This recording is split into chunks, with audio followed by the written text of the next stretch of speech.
सूत्र संदर्भ पूर्वार्ध। भगवान जेतवन में विहरते थे। उनकी देशना में निरंतर ही ध्यान के लिए आमंत्रण था। सुबह दोपहर सांझ बस एक ही बात वे समझाते थे, ध्यान ध्यान ध्यान। सागर जैसे कहीं से भी चखो खारा है, वैसे ही बुद्धों का भी एक ही स्वाद है, ध्यान। ध्यान का अर्थ है निर्विचार चैतन्य। 500 भिक्षु भगवान का आवाहन सुन ध्यान को तत्पर हुए। भगवान ने उन्हें अरण्यवास में भेजा। एकांत ध्यान की भूमिका है। अव्यस्तता ध्यान का द्वार है। प्रकृति सानिध्य अपूर्व रूप से ध्यान में सहयोगी है। उन 500 भिक्षुओं ने बहुत सिर मारा पर कुछ परिणाम न हुआ। वे पुनः भगवान के पास आए ताकि ध्यान सूत्र फिर से समझ लें। भगवान ने उनसे कहा, बीज को सम्यक भूमि चाहिए, अनुकूल ऋतु चाहिए, सूर्य की रोशनी चाहिए, ताजी हवाएं चाहिए, जलवृष्टि चाहिए, तभी बीज अंकुरित होता है। और ऐसा ही है ध्यान। सम्यक संदर्भ के बिना ध्यान का जन्म नहीं होता है। इसके पहले कि हम सूत्रों में प्रवेश करें, इस छोटे से संदर्भ को जितनी गहराई से समझ लें उतना उपयोगी होगा। भगवान जेतवन में विहरते थे। विहार बौद्धों का पारिभाषिक शब्द है। विहार प्रांत का नाम भी विहार इसलिए पड़ गया कि वहां बुद्ध विहरे। विहार का अर्थ होता है रहते हुए न रहना। जैसे झील में कमल विहरता है, होता है झील में, फिर भी झील का पानी उसे छूता नहीं, होकर भी नहीं होना, उसका नाम है विहार। बुद्ध ने विहार की धारणा को बड़ा मूल्य दिया है। वो समाधि की परम दशा है। एक तो है संसारी, वह संसार में रहता है, जल में कमलवत नहीं, कीचड़ में फंसा, कीचड़ में ही जीता है, कीड़े की भांति कीचड़ में उलझा। फिर एक दिन संसारी घबरा जाता है, घबरा ही जाएगा। इस कीचड़ में कभी किसी ने कुछ सार तो पाया नहीं। कीचड़ में कीचड़ ही हाथ लगी, दुर्गंध बढ़ती ही गई। इस कीचड़ से कभी किसी ने सुख तो जाना नहीं। हां, इस कीचड़ ने सुख के आश्वासन बहुत दिए, लेकिन कभी कोई आश्वासन पूरा नहीं किया। तो जितना बुद्धिमान आदमी होगा उतने जल्दी सजग हो जाएगा। बुद्धू होगा, दोहराता रहेगा, लेकिन बुद्धू भी कभी ना कभी सजग होगा। इस जन्म में, किसी और जन्म में, वर्षों बाद, जन्मों बाद। समय का ही फर्क होगा बुद्धिमान में और बुद्धिहीन में, लेकिन एक ना एक दिन यह बात तो समझ में आ ही जाएगी कि इस कीचड़ में कुछ सार नहीं है। सार खोजना हो कहीं और खोजो। तब एक दूसरा खतरा पैदा होता है। वह खतरा है संसार से भाग जाने का। छोड़ दो संसार, भगोड़े बन जाओ। दोनों स्थिति में तुम कमल नहीं बनते। या तो कीचड़ में उलझे होते हो तो कमल नहीं बनते, या फिर झील छोड़ के ही भाग जाते हो, फिर भी कमल नहीं बनते। विहरने का अर्थ होता है झील को छोड़ना नहीं और फिर भी छोड़ देना, भीतर से छोड़ देना। बाहर से जहां हो हर्ज नहीं, लेकिन भीतर से मुक्त हो जाना। संसार में रहते हुए भी संसार तुम्हारे भीतर ना हो तो विहार। इस शब्द को तुमने बहुत सुना होगा, लेकिन इस पर कभी ध्यान न दिया होगा। बुद्ध की कथाओं में तो बार बार आएगा, बुद्ध यहां विहरते थे, बुद्ध वहां विहरते थे। बुद्ध की तो सारी कथाएं ही इसी से शुरू होंगी कि भगवान कहां विहरते थे। इस शब्द को खूब ध्यान करना। कभी कभी तुम्हें भी इसका अनुभव हो सकता है। किसी शांत दशा में तुम अपने घर में बैठे हो और अचानक तुम पा सकते हो कि घर तुम्हारे भीतर नहीं है, तो तुम्हें विहार का स्वाद मिलेगा। तुम अपनी पत्नी के पास बैठे हो और चौंक कर तुमने देखा कि कौन पत्नी कौन पति, कौन मेरा कौन तेरा। क्षण भर को एक अजनबी राह पर मिलन हो गया है, फिर बिछड़ जाएंगे। न पहले इसका कुछ पता था, न बाद में इसका कुछ पता रह जाएगा। ये थोड़ी सी देर के लिए संग साथ हो लिया है, नदी नाव संयोग, ये जल्दी ही टूट जाएगा। इसमें कोई अनिवार्यता नहीं है, इसमें कोई आवश्यकता नहीं है, संयोगिक है, संयोग मात्र है। ऐसा अगर तुम्हें स्मरण आ जाए पत्नी के पास बैठे बैठे, तो तुम पाओगे पास भी बैठे हो, शायद हाथ हाथ में भी ले लिया है, लेकिन इतनी दूरी हो गई, तुम कहीं और वह कहीं और, दोनों के बीच अनंत आकाश जितना फासला होगा। तो विहार का अनुभव होगा, तो विहार का स्वाद लगेगा। ये शब्द ऐसे नहीं हैं कि इनका अर्थ तुम शब्दकोश में खोज लो, ये शब्द ऐसे हैं कि जीवन के कोश में इनका अर्थ खोजना पड़ता है। ये शब्द बड़े जीवंत हैं, ये शब्द ही नहीं है, ये चित्त की दशाएं हैं। भोजन करने बैठे हो,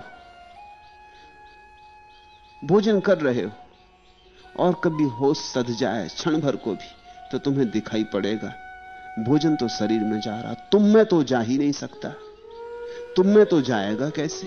तुम तो चैतन्य हो, चैतन्य में भोजन कैसे जाएगा? भोजन तो देह में जा रहा है, और भोजन देह की ही जरूरत है, तुम्हारी जरूरत भी नहीं। देह में जाएगा, देह बनाएगा, तुम तो दूर खड़े देख रहे। अगर भोजन करते समय ऐसी प्रतीति तुम्हें हो जाए तो विहार, तो विहर गए, तो उसी क्षण में तुम बुद्धत्व के पास पहुंच गए। संसार में रहे और संसार में ना रहे, कमलवत हो गए। ऐसा ये अद्भुत और अनूठा शब्द है। इसका अर्थ है जल से गुजरो लेकिन जल तुम्हें छुए नहीं।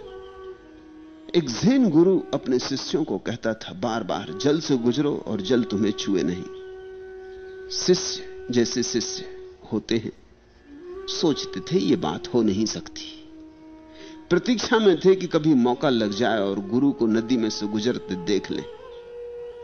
ऐसा मौका भी आ गया। तीर्थ यात्रा पर गए थे और एक नदी पार करनी पड़ी, तो सारे शिष्य बड़े ध्यान से देख रहे थे कि गुरु के पैर को पानी छूता या नहीं। पानी तो छुएगा ही, पैर तो पैर हैं, पानी पानी है, कोई पानी किसी के लिए नियम थोड़ी छोड़ देगा। पानी छुआ तो शिष्यों ने गुरु को घेर लिया। उन्होंने कहा बार बार कहते हैं जल से निकलना और पानी छुए नहीं। हमने बहुत निकल के देखा, छूता था, तो हमने सोचा हमसे नहीं सदता है, आप तो साध लिए होंगे, आप भी निकल रहे हैं और जल छू रहा है। वो गुरु हंसा, उसने कहा कहां, मुझे जल नहीं छू रहा है, और जिसे छू रहा है वो मैं नहीं। पता नहीं समझे शिष्य या नहीं समझे। भोजन जब तुम कर रहे हो तो जो भोजन कर रहा है वह तुम नहीं हो। वस्त्र तुम जब पहन रहे हो तो जो वस्त्र पहन रहा है, जिस पर वस्त्र पहनाए जा रहे हैं, वह तुम नहीं हो। जब तुम धनी हो गए तब तुम धनी नहीं हुए, जब तुम गरीब हो गए तब तुम गरीब नहीं हुए, जब तुम्हें पद पर बिठा दिया तो तुम पद पर नहीं बैठे। तुम तो सदा साक्षी हो, तुम तो दृष्टा मात्र हो, तुम कभी कर्ता बनते ही नहीं, तुम कभी भोक्ता भी नहीं बनते, तुम तो दूर खड़े देखते ही रहते हो। तुमने अपने उस दृष्टा के तल को कभी छोड़ा नहीं, एक क्षण को तुम वहां से डिगे नहीं हो।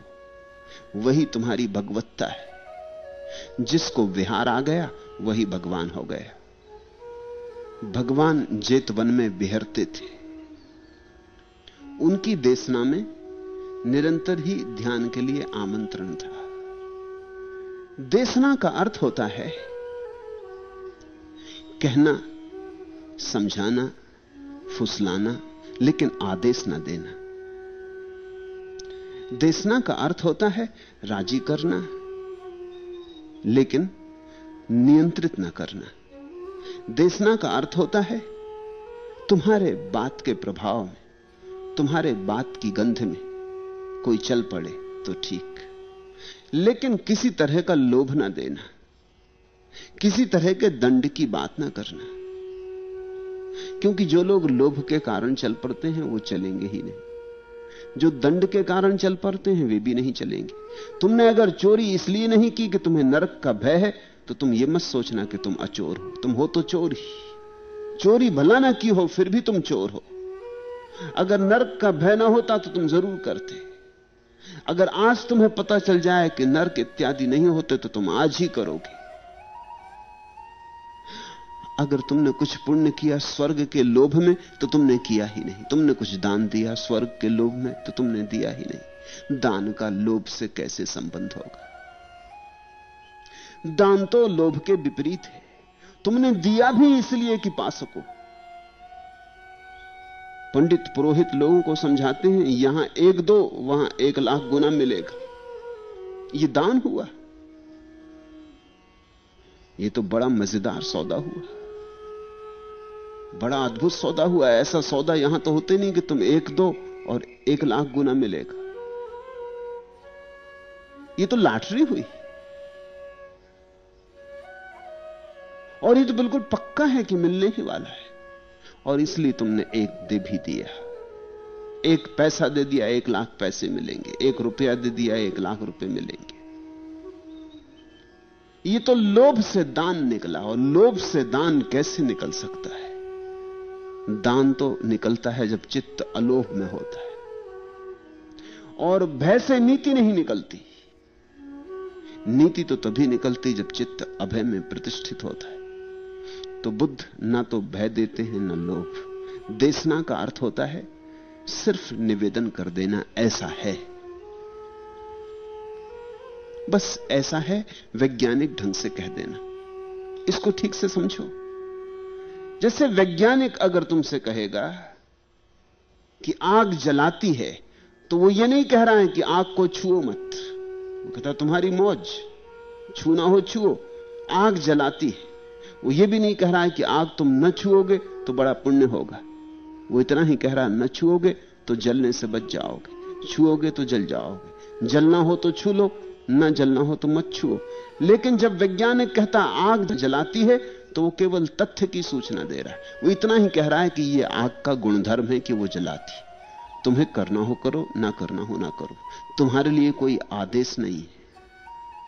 देशना का अर्थ होता है आदेश रहित उपदेश, सिर्फ तथ्य का निवेदन।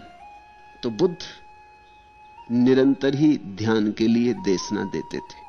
सुबह दोपहर सांझ बस एक ही बात समझाते थे, ध्यान ध्यान ध्यान। एक और ज़ैन फकीर के संबंध में मैंने सुना है, एक विश्वविद्यालय का अध्यापक उसे मिलने गया। उस अध्यापक ने कहा मुझे ज्यादा समझाने की जरूरत नहीं है, मैं पढ़ा लिखा आदमी हूं, शास्त्र से परिचित हूं, बौद्ध शास्त्रों का ही अध्ययन किया है, उसी में मैं पारंगत हूं। इसलिए आप मुझे संक्षिप्त भी कहेंगे तो मैं समझ जाऊंगा। इसलिए लंबे प्रवचन की जरूरत नहीं है, आप मुझे सार की बात कह दें। आपने जो पाया है उसको संक्षिप्त में कह दें। मैं कोई मूढ़ नहीं हूं कि मुझे आप समझाएं, आप बस इशारा कर दें, मैं समझ जाऊंगा। बुद्धिमान को इशारा काफी होता है, ऐसा उसने कहा। वो फकीर चुप ही बैठा रहा, कुछ भी ना बोला, एक शब्द ना बोला।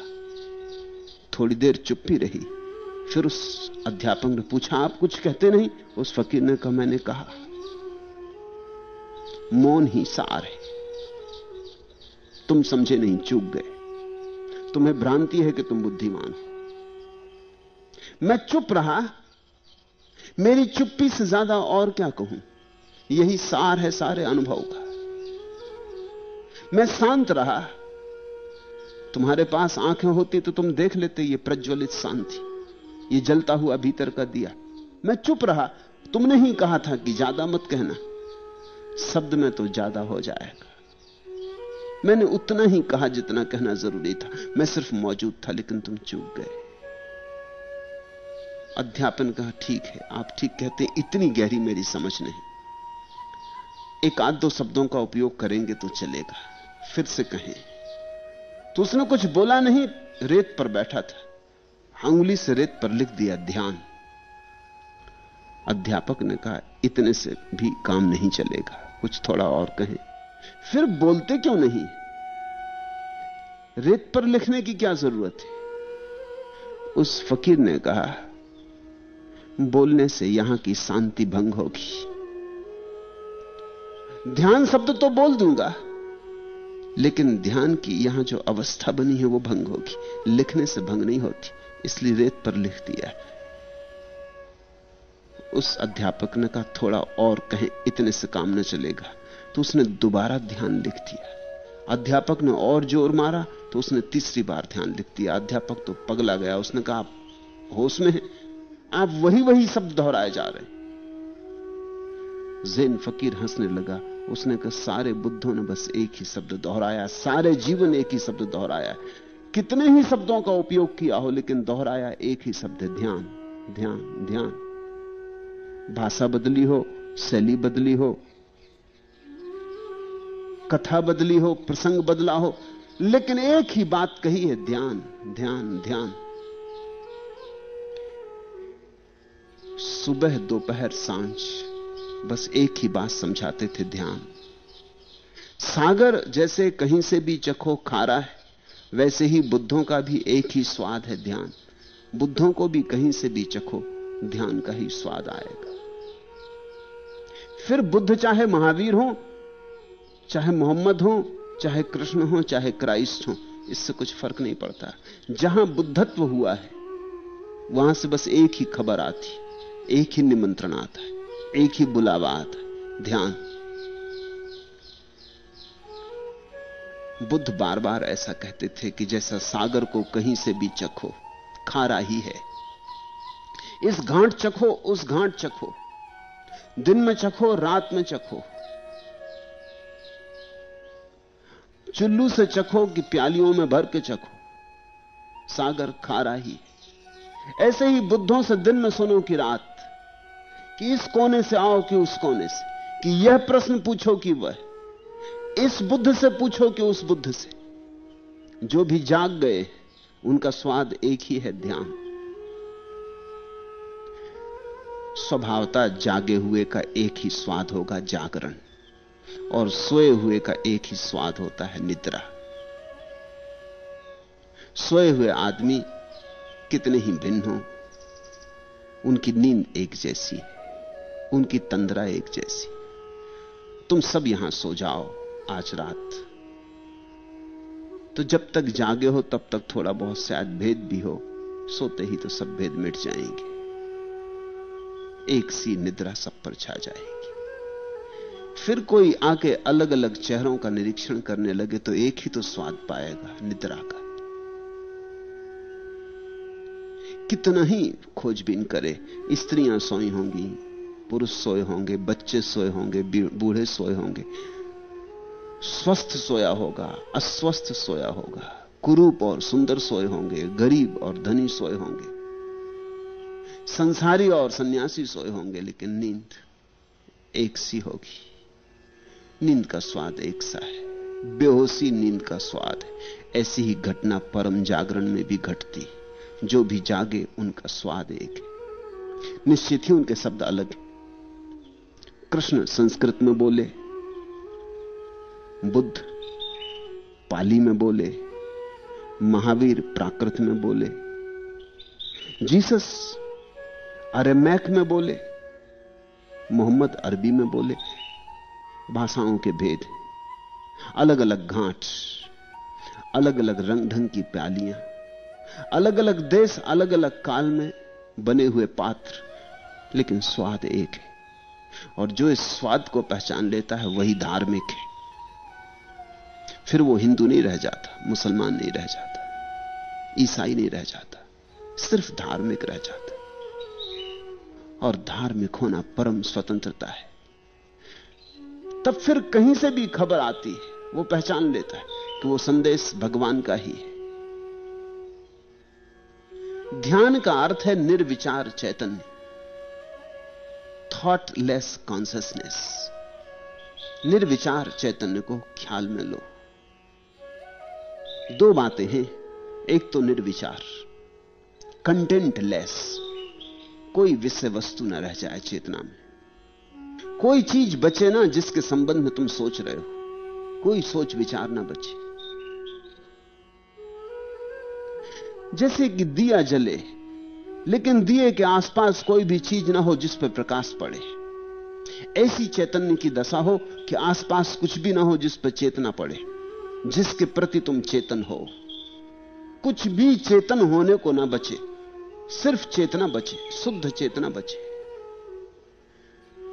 तो पहली तो बात है विचार शांत हो जाएं, शून्य हो जाएं, विदा हो जाएं, आकाश से बदलियां चली जाएं, कोरा आकाश बचे।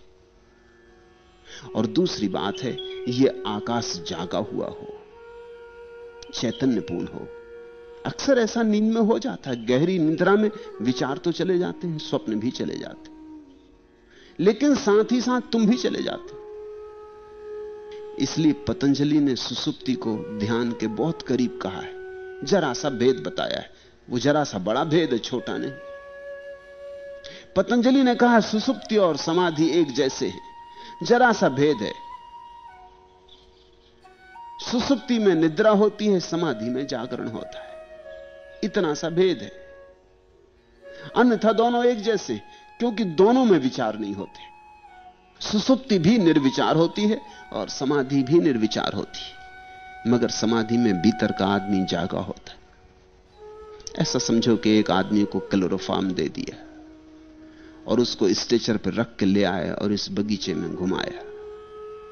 जरूर उसके नासापुट फूलों की गंध से परिचित होंगे, लेकिन उसे होश नहीं। ठंडी हवाएं उसके मुख को छुएंगी, शीतलता उसके आसपास बहेगी, लेकिन उसे पता नहीं। पक्षी गीत गाएंगे, लेकिन उसे पता नहीं। सुंदर फूल खिलेंगे, लेकिन उसे पता नहीं। फिर तुम उसे बगीचे में घुमा के ले गए। जब उसे होश आएगा तो वो कुछ भी ना कह सकेगा कहां गया था। गया तो था बगीचे में, लेकिन वो खुद कुछ भी ना कह सकेगा, वो होश में नहीं था। बगीचे में तो गया था लेकिन होश में नहीं था। फिर उसी आदमी को होश में लाओ। बगीचा वही है, पक्षी वही है, उनकी गुनगुनाहट वही है, गंध वही है, हवाएं वही हैं, लेकिन अब यह आदमी जागा हुआ है।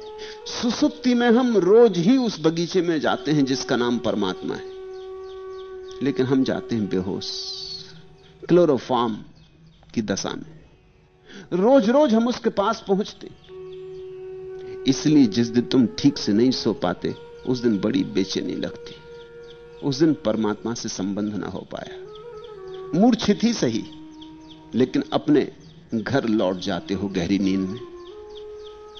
ऊर्जा मिलती, जीवन मिलता है, ताजगी मिलती। जिस दिन गहरी नींद आ गई उस दिन सुबह तुम उठ के अपने को ताजा पाते हो, नया जीवन पाते हो। जिस दिन गहरी नींद ना आई उस दिन तुम थके मांदे होते, सुबह अपने मूल स्रोत से संबंध ना जुड़ा। सुसुप्ति में भी संबंध जुड़ता है, लेकिन संबंध मूर्छा का है। समाधि में संबंध जुड़ता है होश पूर्वक। जागे हुए तुम परमात्मा में प्रवेश करते हो, जागे हुए लौटते हो। और अगर जाग कर गए और जाग कर लौटे तो फिर लौटते ही कहां, फिर तो वहीं स्थित हो जाते। फिर आना जाना सब चलता रहता है और तुम बने वहीं रहते हो, वहीं ठीक अपने अंतस्थल के केंद्र पर। निर्विचार चैतन्य ध्यान का अर्थ है। 500 भिक्षु भगवान का आवाहन सुन ध्यान को तत्पर हुए। भगवान ने उन्हें अरण्यवास में भेजा। एकांत ध्यान की भूमिका है। ध्यान के प्राथमिक चरण में एकांत गहरा साथ देता है। एकांत का इतना ही अर्थ नहीं है कि तुम अकेले हो। एकांत का यही अर्थ है कि तुम्हारे भीतर भीड़ ना हो। तो बाहर की भीड़ भी अगर छोड़ दो तो थोड़ा सहयोग मिलता है, लेकिन थोड़ा। उस पर ही निर्भर मत हो जाना, क्योंकि कोई जंगल में भी बैठ के औरों का विचार कर सकता है। पहाड़ की गुफा में बैठ के भी घर की सोच सकता है, दुकान की सोच सकता है। सोचने पर कोई नियंत्रण नहीं है। तो भीड़ तो फिर भीतर बनी रहेगी। न भीड़ बाहर हो न भीड़ भीतर हो। दूसरे की मौजूदगी भीड़ है। वस्तुतः या विचारता। दूसरे की अनुपस्थिति एकांत है। अगर तुम बाजार में भीड़ में बैठे हुए एकांत साध पाओ तो इससे सुंदर कुछ भी नहीं। अगर यह कठिन हो शुरू शुरू में तो कभी कभी समय निकालकर पहाड़ पर चले जाओ, जंगल में चले जाओ, वर्ष में कुछ दिन अकेले में बिताओ, जहां बिल्कुल भूल जाओ कि कोई दूसरा है भी, जहां तुम एकमात्र बचो, जहां कोई बोलने को ना हो, जहां कोई विचारने को ना हो, जहां दूसरा तुम्हारी सीमा ना बनाता हो, वहां तुम असीम हो जाओगे। एकांत ध्यान की भूमिका है, प्राथमिक भूमिका है। शुरू शुरू में सभी को सहयोग मिलता है, लेकिन इस एकांत से जो ग्रसित हो जाते, उन्होंने भूमिका का उपयोग ना किया, भूमिका उनके लिए फांसी बन गई। कुछ लोग जंगल जाते फिर लौटने में डरने लगते। एकांत में जाना जरूर, लेकिन एकांत लक्ष्य नहीं है। एकांत तो केवल प्राथमिक भूमिका है। आना तो लौटकर यहीं, परीक्षा तो यहीं होगी। अगर एकांत में जाके अच्छा लगा और तुम उस अच्छे लगने के कारण वहीं बस रहे और तुम डरने लगे कि अब भीड़ में जाएंगे तो ध्यान टूट जाएगा, तो ध्यान तुम्हारा लगा ही नहीं। जो भीड़ में जाने से टूट जाए वो ध्यान नहीं। ध्यान का तो अर्थ ही यह है कि अब तुम इतने सबल हो गए कि अब अगर तुम भीड़ में भी आओगे तो भी कोई अंतर ना पड़ेगा। भीड़ हो या ना हो, तुम्हारे भीतर अब भीड़ नहीं हो सकती। तुम इतने तो जाग गए। हां, शुरू शुरू में उपयोगी हो सकता है। हम पौधे को लगाते हैं तो शुरू शुरू में उसके पास बागुड़ लगा देते हैं। अभी कमजोर है, अभी कोमल है, अभी जरा सी चीज से टूट जाएगा, हवा का बड़ा झोंका आ जाए कि कोई जानवर आ जाए कि कोई बच्चा उखाड़ ले, जल्दी ही पौधा बड़ा हो जाएगा। पौधा बागुड़ के ऊपर निकल जाएगा, फिर बागुड़ हम हटा देंगे, अब कोई हर्ज नहीं। अब पौधे की अपनी जड़ें फैल गई जमीन में, अब वो अपने पैरों खड़ा हो गया, अब आकाश से होड़ लेगा, बड़ी हवाओं से टक्कर लेगा, अब आए जिससे आना हो, अब कोई अंतर नहीं पड़ेगा। ऐसा ही ध्यान है। शुरू में कोमल तंतु होते ध्यान के, तब एकांत उपयोगी है। इसलिए बुद्ध ने एकांत में भेजा, अरण्य में भेजा, कहा जंगल चले जाओ। अव्यस्तता ध्यान का द्वार है और जंगल में अव्यस्त हो जाना आसान होगा, करने को कुछ बचेगा नहीं। भीड़ भाड़ में तो करने को हजार बातें, करना ही करना, सुबह से सांझ तक करना ही करना, हम उसमें डूब ही जाते। करने की बाढ़ है, मौका ही नहीं मिलता कि कभी थोड़ी देर को ना करने का मजा भी लें। और करने वालों ने इस बुरी तरह हमारे मन को आच्छादित किया है कि अगर तुम खाली बैठे हो तो लोग कहेंगे आलसी हो,